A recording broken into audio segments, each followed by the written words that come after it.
అయితే ఈరోజు షర్మిల గారు కాకినాడ జిల్లా కాంగ్రెస్ పార్టీ విస్తృత స్థాయి సమావేశంలో మాట్లాడుతూ ఆహ్, కాంగ్రెస్ పార్టీ రాష్ట్రాన్ని, నా కుటుంబాన్ని చీల్చిందని పెద్ద పెద్ద మాటలు మాట్లాడుతున్నారు జగనన్న గారు. దేవుడే గుణపాఠం చెప్తారట. నిజానికి ఆంధ్ర రాష్ట్రం ఇలా అభివృద్ధి లేకుండా దయనీయ స్థితిలో ఉంది అంటే చంద్రబాబు, జగనన్న గారే. ఇవాళ వైఎస్ఆర్ కుటుంబం చీలింది అంటే అది చేతులారా చేసుకున్నది జగనన్న గారే. దీనికి సాక్ష్యం దేవుడు, దీనికి సాక్ష్యం నా తల్లి వైఎస్ఆర్ భార్య విజయమ్మ. దీనికి సాక్ష్యం నా యావత్ కుటుంబం. ఏదో అంటుంటారులే అబ్బాయి. ఇప్పుడు ఆమె కాంగ్రెస్ పార్టీలో జాయిన్ అయింది కాబట్టి విమర్శించాలి కదా.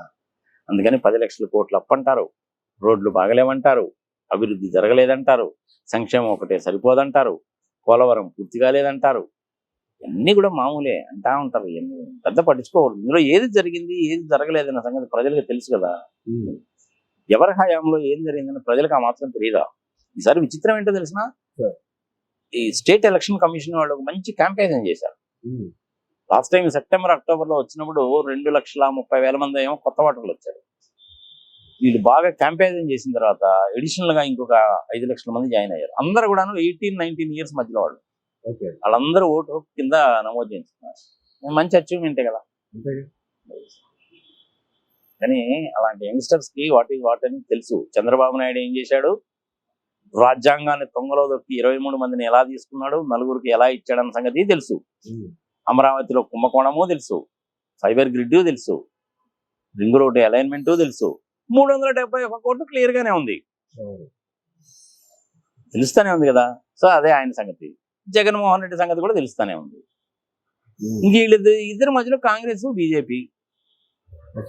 కాంగ్రెస్ కి బీజేపీకి ఏపీలో స్థానం లేదు. ఏమో జాయిన్ అయినంత మాత్రాన జగన్మోహన్ రెడ్డికి నష్టమేమీ లేదు, కాంగ్రెస్ కి లాభమేమీ లేదు.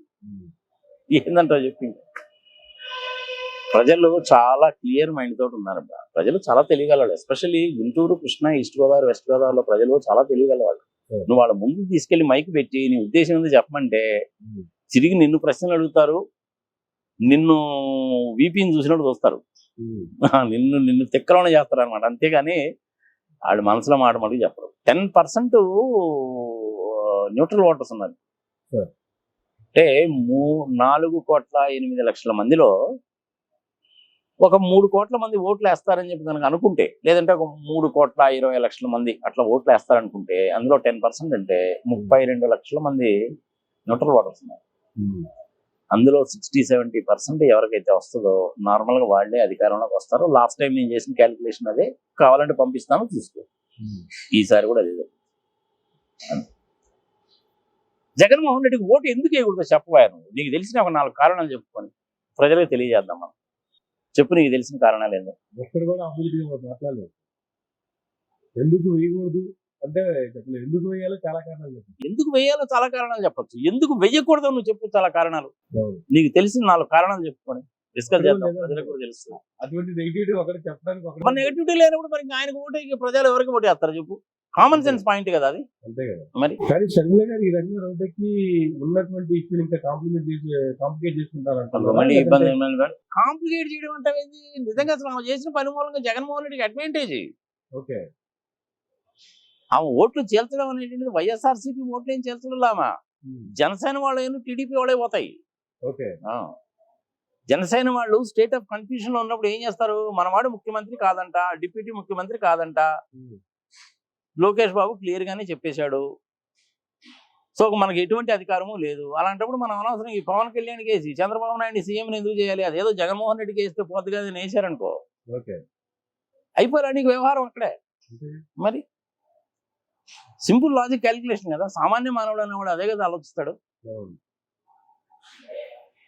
జగన్మోహన్ రెడ్డికి ఏ ఓటు వేస్తే పోతుంది కదా, ఓటు వేయకుండా ఎందుకు ఉండాలా? నీకు నాకేమన్నా అన్యాయం చేశాడా? నీ సొమ్ము ఏమైనా దోచుకున్నాడా? నీ పొలం ఏమైనా దోచుకున్నాడా? నిన్నేమైనా కొట్టాడా, తిట్టాడా? ఏమీ లేదు కదా. పిల్లల చదువు కోసం డబ్బులు ఇచ్చాడు కదా, పథకాల ద్వారా చాలా డబ్బులు ఇచ్చాడు కదా, మనం చూస్తానే ఉన్నాం కదా, కళ్ళకి ఎదురుగానే కనపడుతుంది కదా. ఓటేద్దాం.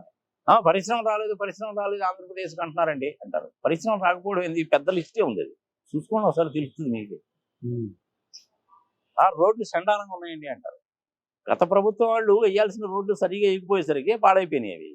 వీళ్ళు అధికారంలోకి వచ్చిన తర్వాత ఏం చేశారు, అసలు రోడ్లు అనేటువంటి ఎందుకు పాడైపోతున్నాయి, దీనికి కారణం ఏంటి శుభ్రంగా విశ్లేషించి దానికోసం అని చెప్పి సెంట్రల్ రోడ్స్ రీసెర్చ్ ఆర్గనైజేషన్ వాళ్ళని పిలిచి ఆంధ్రప్రదేశ్లో ప్రతి జిల్లాలో ప్రతి ప్రాంతంలో రోడ్లు ఎట్లా ఉన్నాయో చూసి గట్టిగా కనుక 4-5 సంవత్సరాల దాకా మెయింటెనెన్స్ చూడకుండా రోడ్లు కనుక వేయాలంటే ఏం చేయాలంటే వాళ్ళు పెద్ద రిపోర్ట్ ఇచ్చిపోయారు. అది మొదలు పెట్టారు. 2 సంవత్సరాలు పక్కాగా ఉంటాయి. నువ్వు ఒక 4 అడుగులు గుంత పడింది అనుకో, ఆ గుంతలో 4 రాళ్ళు వేసేసి దాని మీద మట్టి పోసేసి నువ్వు తారు పోసేసావు, ఆహా బ్రహ్మాండంగా ఉందండి అనుకుంటావు. 30 టన్నుల లారీ కానీ దాని మీద పోయిందంటే కుంగిపోద్ది. అది గట్టిగా వర్షం పడిందంటే కుంగిపోద్ది. ఉపయోగం ఏముంది?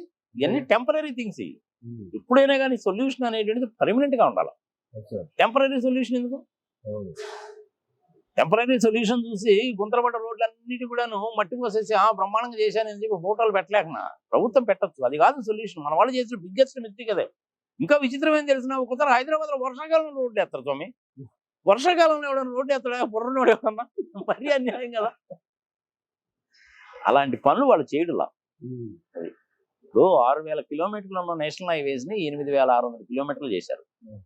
14,000 కిలోమీటర్లు ఉన్న స్టేట్ హైవేస్ లో ఇంచుమించుగా ఇంకొక 4-5,000 కిలోమీటర్లు అనేది సెంట్రల్ గవర్నమెంట్ కి హ్యాండ్ ఓవర్ చేస్తున్నారు. విజయవాడ నుంచి అనంతపూర్ దాకా డైరెక్ట్ రోడ్డు, 4 లేన్ రోడ్డు. అది ఇంతకుముందు స్టేట్ హైవే, దాన్ని ఇప్పుడు నేషనల్ హైవే కింద చేస్తున్నారు. మోడీ గారు వచ్చి విశాఖపట్నం నుంచి నేషనల్ హైవేస్ కూడా హ్యాండ్ ఓవర్ చేసిపోయాడు. ఇప్పుడు మనం హైదరాబాద్ నుంచి ఖమ్మం వెళ్ళాలి అనేసి అంటే అది కూడా 4 లైన్ నేషనల్ హైవేనే. అది కూడా బాగానే ఉంది.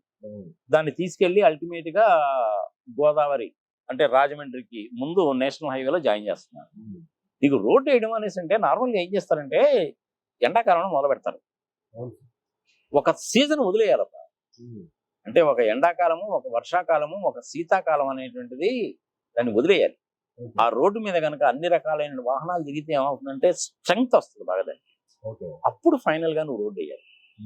ఇప్పుడు గుంటూరు జిల్లా పల్నాడు ప్రాంతంలో 3 అడుగులు 4 అడుగులు తవ్వి రోడ్డు వేస్తే 5 సంవత్సరాలు తగ్గట్టుగా ఉండవు, ఏం కాదు. నువ్వు అదే 4 అడుగులు కనుక తవ్వి అమరావతి దగ్గర కనుక రోడ్డు వేసావంటే 40 రోజుల్లో నాశనం అయిపోతుంది. ఎందుకంటే లూజ్ సాయిల్. అందుకని నీకు అక్కడ ఏం చేయాలి? దాని టెక్నాలజీ వేరే ఉంటుంది. ఇక్కడ 3 అడుగులు తవ్వితే అక్కడ 6 అడుగులు తవ్వాల్సి వస్తుంది. ఇంకా నువ్వు ఈస్ట్ గోదావరి, వెస్ట్ గోదావరి కనుక వెళ్తే సముద్ర తీర ప్రాంతానికి దగ్గరగా రోడ్డు కనుక వేయాలంటే నీకు 7-8 అడుగులు కూడా వేయాల్సి వస్తుంది. అక్కడ నువ్వు సాలిడ్ కాంక్రీట్ రోడ్లు వేయాల్సి వస్తుంది. దానికి టెక్నాలజీ వేరే. దానికి కొత్త టెక్నాలజీ కూడా తీసుకొచ్చారు కదా. పేపర్స్ వేస్తారు. ఇప్పుడు షీట్స్ అనేటువంటిది కింద వేసేస్తారు. వాటర్ పోకుండా ఉండడానికన్నా వాటర్ లోపలికి నింపుకుండా ఉండడానికి షీట్స్ వేసేసి దాని మీద లేయర్స్ వేస్తారు. ఇప్పుడు నీకు రోడ్లు పెట్టుకోవాలి. ఇప్పుడు ఆ కార్యక్రమంలో ఉన్నారు కాబట్టి ఒక 1.5 years మాక్సిమం 2 years లో ఆంధ్రప్రదేశ్ లో ఉన్న రోడ్లన్నీ కూడా మగుపడతాయి. 32,000 కిలోమీటర్లు ఉన్నాయి ఆంధ్రప్రదేశ్ లో పంచాయతీ రోడ్స్. సామాన్యం కాదు కదా. రోడ్డు కనుక వేయాలనే పని అయితే నీకు 5 కోట్ల నుంచి 10 కోట్లు అవుద్ది. కొత్తగా కనుక రోడ్డు కనుక వేయాలంటే నేషనల్ హైవే స్టాండర్డ్స్ కనుక వేయాలంటే 5 కోట్ల నుంచి 10 కోట్లు అవుద్ది, డిపెండింగ్ అపాన్ ద ఏరియాని బట్టి. మరి విలేజ్ రోడ్స్ చేయడానికి నీకు అంతగా ఖర్చు కాకపోవచ్చు. అటు నుంచి వచ్చే వెహికల్, ఇటు నుంచి వచ్చే వెహికల్ పోయే విధంగా కనుక డబుల్ రోడ్డు కనుక వేస్తే సరిపోతుంది. అది కూడా చేస్తాం. మన ఫైన్ మార్నింగ్ కావాలంటే రావు బా, ప్రజలు కూడా ఓర్చుకుంటాను. ఏదో ఒక రోడ్డు ఫోటోలు చూపించేసి అయిపోయిందంటే కుదరదు. పరిశ్రమలు బొచ్చుడని వచ్చినాయి. జపాన్ వాళ్ళ టైర్ కంపెనీ రాలేదా? సెంచరీ ప్లైవుడ్ రాలేదా? కడప స్టీల్ ఫ్యాక్టరీ రాలేదా? అదానీ రాలేదా?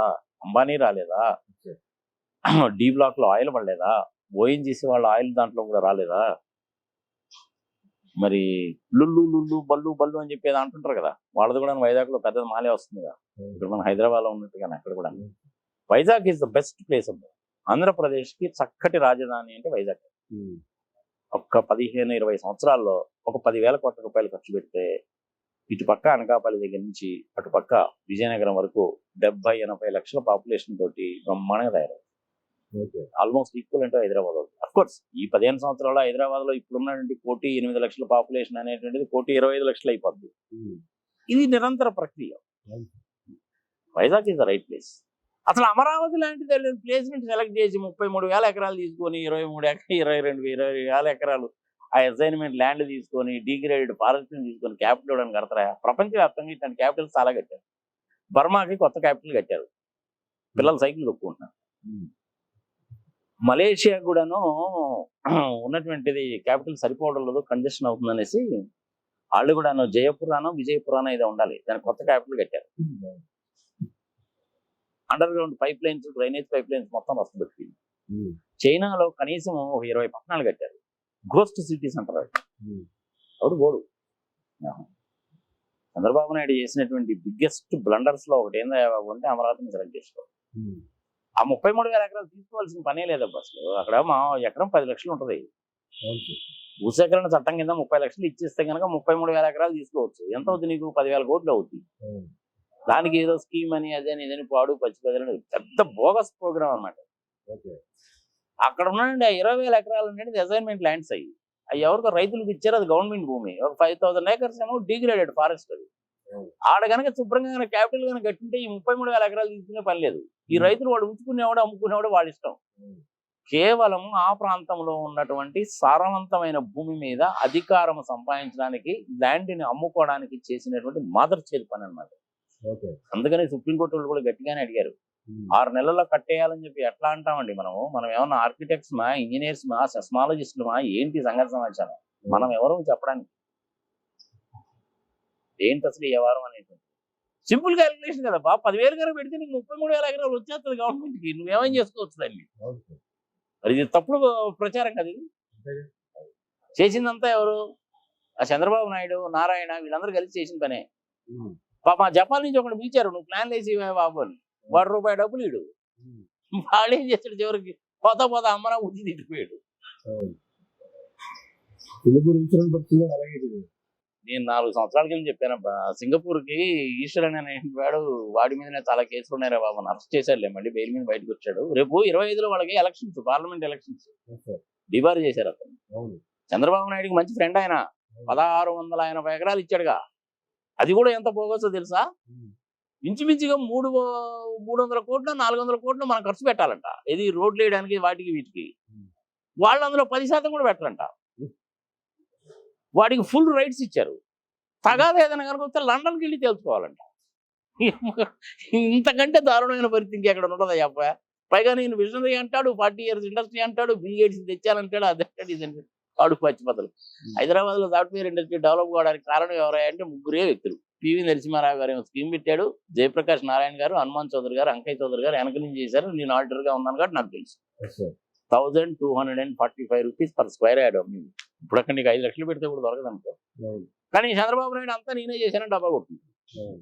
నీకు కావాల్సిన ఫెసిలిటీస్ అన్ని కానీ కల్పిస్తే వ్యాపారస్తులు అనేటువంటి వాడు వచ్చి వ్యాపారం పెట్టుకుంటాడు. అంతేగా. దానికి దానికి నువ్వు చేసేదంటే ఏమన్నా Donakonda is the right place అబ్బా. 5,000 ఎకరాలు 10,000 ఎకరాలు ఎస్సీజెడ్ కింద దాన్ని కన్వర్ట్ చేస్తే కనుక ఉమ్. బ్యూటిఫుల్ గా ఇండస్ట్రీస్ వస్తాయి. ఉమ్. బ్రిటిష్ వాళ్ళు కట్టిన ఎయిర్పోర్ట్ కూడా ఉంది అక్కడ. ఇప్పటికి కూడా నా స్థలం అంతా కూడాను ఎయిర్పోర్ట్స్ అథారిటీ ఆఫ్ ఇండియా వాళ్ళ కిందనే ఉంది. నీకు మళ్ళీ భూసేకరణ కూడా అక్కర్లేదు ఎయిర్పోర్ట్ కట్టడానికి. అవును. రైల్వే లైన్ ఆల్రెడీ ఉంది, డబ్లింగ్ చేస్తున్నారు, ఎలక్ట్రిఫైడ్. అవును. అటు పోతే ఒక 60 కిలోమీటర్లు ఒంగోలు, ఇటు కనుక వచ్చినట్టయితే ఒక 50 కిలోమీటర్లు వస్తే విజయవాడ. అవును. రోడ్ ట్రాన్స్పోర్టేషన్ ఉంది, రైల్ ట్రాన్స్పోర్టేషన్ ఉంది, ఆల్రెడీ ఎయిర్పోర్ట్ కట్టుకోవడానికి చోటు ఉంది.